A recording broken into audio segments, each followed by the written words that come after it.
মধ্যপ্রাচ্যের যুদ্ধের শঙ্কা আবারও ঘনীভূত হচ্ছে। একদিকে চলছে কূটনৈতিক আলোচনা, অন্যদিকে বাড়ছে সামরিক উত্তেজনা। এমন পরিস্থিতিতে যুক্তরাষ্ট্রের দেওয়া নতুন শান্তি প্রস্তাব বিবেচনা করছে ইরান। তবে তেহরান স্পষ্ট জানিয়ে দিয়েছে, দুপক্ষের মধ্যে এখনও গভীর ও তাৎপর্যপূর্ণ মতপার্থক্য রয়ে গেছে। ইরানের জাতিসংঘ মিশন অভিযোগ করেছে ওয়াশিংটন আলোচনায় অতিরিক্ত দাবি তুলছে। তাদের দাবি, এসব শর্তের কারণে শান্তি আলোচনা ভেঙে পড়ার ঝুঁকি তৈরি হয়েছে। একই সময়ে বিভিন্ন আন্তর্জাতিক প্রতিবেদনে বলা হচ্ছে, আলোচনা ব্যর্থ হলে ইরানের বিরুদ্ধে সামরিক হামলার প্রস্তুতিও নিচ্ছে ডোনাল্ড ট্রাম্প প্রশাসন।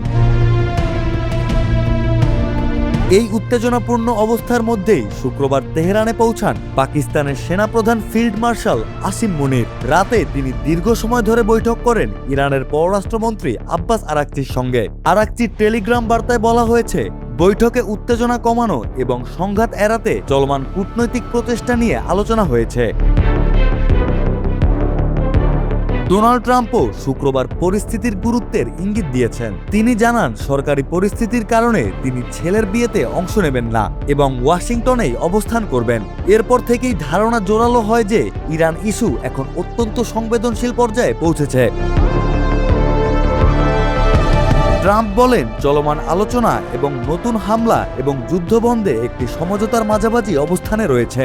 তার এই মন্তব্যের পর আন্তর্জাতিক কূটনৈতিক মহলেও নতুন করে উদ্বেগ তৈরি হয়েছে, কারণ আলোচনার ভবিষ্যৎ নিয়ে এখনো স্পষ্ট কোনো সংকেত পাওয়া যাচ্ছে না। তবে ইরানের পররাষ্ট্র মন্ত্রণালয়ের মুখপাত্র ইসমাইল বাঘাই পরিস্থিতি নিয়ে সতর্ক অবস্থান নিয়েছেন। তিনি বলেন, আসিম মুনিরের সফরকে কোনো বড় অগ্রগতি বা সিদ্ধান্তমূলক মুহূর্ত হিসেবে দেখার সুযোগ নেই। তার ভাষায়, দুই পক্ষের মধ্যে এখনো গভীর ও তাৎপর্যপূর্ণ মতবিরোধ রয়ে গেছে। আল জাজিরার তেহরান প্রতিনিধি রেসুল সারদার আতাস মনে করছেন, পাকিস্তান সেনাপ্রধানের এই সফর নিজেই আলোচনার কিছু অগ্রগতির ইঙ্গিত দেয়। তিনি জানান, ইরানের পররাষ্ট্রমন্ত্রী আব্বাস আরাকচি এরই মধ্যে তুরস্ক, ইরাক, কাতার ও ওমানের পররাষ্ট্রমন্ত্রীদের সঙ্গে যোগাযোগ করেছেন। পাশাপাশি জাতিসংঘ মহাসচিব আন্তোনিও গুতেরেসের সঙ্গেও তার আলোচনা হয়েছে। আতাসের ভাষায়, বর্তমানে একাধিক পথে সমান্তরাল কূটনৈতিক প্রচেষ্টা চলছে। বিভিন্ন দেশ ও আঞ্চলিক শক্তি পরিস্থিতি নিয়ন্ত্রণে রাখার চেষ্টা করছে। তবে এখনো দ্রুত কোনো সমাধান আসবে এমন ইঙ্গিত পাওয়া যাচ্ছে না। তিনি বলেন, অগ্রগতি আছে, কিন্তু মতপার্থক্য এখনো অনেক গভীর। এদিকে পাকিস্তানের প্রধানমন্ত্রী শাহবাজ শরীফ এবং পররাষ্ট্রমন্ত্রী ইসাক দার 4 দিনের সফরে চীনে গেছেন। ইরানের সবচেয়ে বড় বাণিজ্যিক অংশীদার চীনের সঙ্গে চলমান সংকট এবং সম্ভাব্য সমাধান নিয়েও সেখানে আলোচনা হতে পারে বলে ধারণা করা হচ্ছে। গত 28 ফেব্রুয়ারি যুক্তরাষ্ট্র ও ইসরায়েলের যৌথ হামলার পর এই আঞ্চলিক সংঘাত শুরু হয়।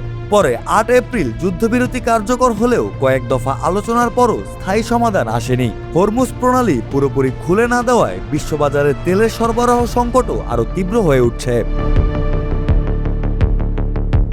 এখন পুরো মধ্যপ্রাচ্যের নজর আলোচনার টেবিলে, কারণ এই আলোচনা সফল হলে অঞ্চলটি হয়তো বড় ধরনের সংঘাত থেকে রক্ষা পাবে, আর ব্যর্থ হলে নতুন করে যুদ্ধের আগুন ছড়িয়ে পড়ার আশঙ্কা আরও গভীর হবে।